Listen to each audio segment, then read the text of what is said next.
Vice Ganda Comedy Club dinumog sa soft opening, ang buong scoop panoorin dito sa Viral.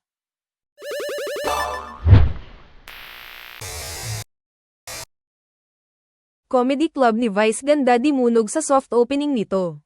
Ang club ni Vice Ganda ay official na bukas na. Dimunog ng family, supporter at friends ang Sanabang Comedy Club. Sobrang ganda ng loob nito ay mukhang pinagkagastusan talaga. Isang blessing na naman ta ni Vice Ganda. Nito taong lamang ay nagbukas si Vice ng isa pang club with Ryan Bang. Pati ang mga sikat na komedyan ay makakasama araw-araw sa Vice Comedy Club.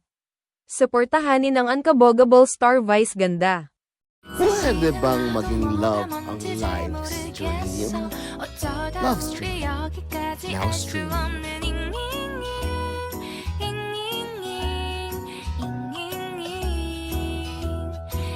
비동사 플러스 ing LOV를 붙여보면 사랑인 것 같아